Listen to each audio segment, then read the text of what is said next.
say, Guyana joins the rest of the international community in observing International Women's Day 2017. And I certainly would like to take the opportunity to wish all women here in Guyana and around the world happy International Women's Day. For the women that work in the ministry and those who work is aligned with the Ministry of Education, whether they are educators, whether they are in the creative industry, and of course our sports persons, I want to particularly commend them for the journey that they have traveled. We know that women would have been disadvantaged and disproportionately advantaged, so to speak, in sports particularly, which was considered a male-dominated world for many, many, many years. And so for the women who have made us proud over the years, many of our icons that we know and many of the persons we celebrate, the likes of Ali and Pompey and Gwendolyn O'Neill and Campbell for cricket and all the women who've done well, Nicolette Fernand, and there are many, and I know that they've really made great strides. They've had to work alongside and sometimes even compete with males to be where they are and to be recognized. And the journey has not been an easy one. And so while I think the gains that have been made are commendable, we need to continue to work to ensure that we arrive at a place that is representative of equality in sports. That has to be a really long journey, I think, based on where we are and where we've come from. But I believe it is a journey that can be achieved over perhaps a protracted period of time. I would love to see it happen in a short time. I don't think that is very likely given all of the various factors that have to be considered. But the journey has certainly been a rewarding one for the women in sports, not only here in Guyana but around the world. We know the big names like Serena Williams and so forth that have really dominated tennis for many, many years, and we have our own local celebrities like Fortune, and I can name them, so many of our women who walked the road and done an outstanding job as it relates to sport. I think today is the day they should give themselves a pat. I certainly want to commend them for the work that they have done, the leadership, the strength, and the determination and professionalism that they have all demonstrated in their various fields, particularly women in sports. Now, the other part of it, Minister, is you've got women in Parliament as well as a fair amount of women in Parliament, and then you have two women who are now practically at the helm of the justice system.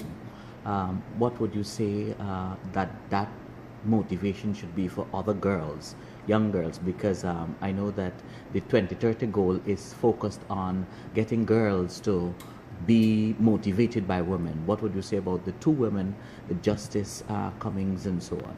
What would you say about their promotion?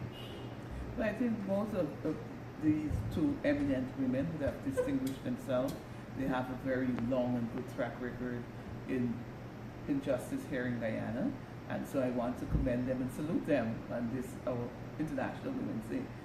For the women parliamentarian, Guyana is one of those countries that have a quota system, and so in terms of numbers, we're doing very well. Both of our chief whips, both on the government and opposition side, are women, and so it suggests that women play a very integral role in terms of providing, good leadership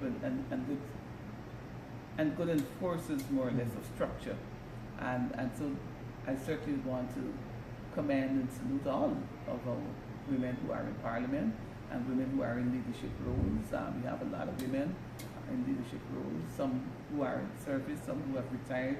We've had the first full colonel in the Caribbean, Colonel Aljana. I would like to recognize and salute her as we observe International Women's Day 2017, and so many other women who blazed the trail. But certainly I wouldn't be able to call name by name, but a lot of women who have really done very well, not only for us here in Guyana and in the Caribbean, but for the world at large. There is this common belief, well, at least it's peddled a lot, that a woman's place is in the kitchen or taking care of babies. you have broken the mold, being first in the army as a female military woman, and then also there is the other part of breaking the mold to become a female minister.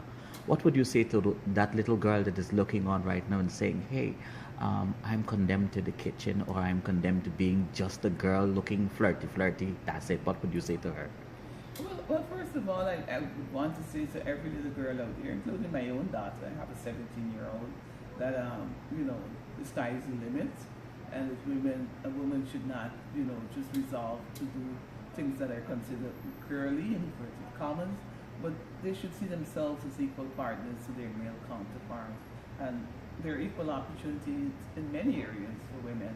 I served in a male-dominated environment, and it always presented a platform and an opportunity for you to provide, in some instances, a similar level of support that was needed to execute, whether it be a particular task or a particular service. So I want to say to women that many of the women in today's society who have leadership role in itself is a demonstration and testimony of how women can function and function well in positions that were traditionally male-dominated. I think it's a little dated, though, to suggest that a woman's role is in the kitchen. At least during my time, that has certainly not been the case. For many of the persons who were my age group and younger, and even a little older, they were women in the workplace. So that whole concept and notion, I believe, is kind of dated. I notice also too in your ministry, you've got the director of culture acting, a woman.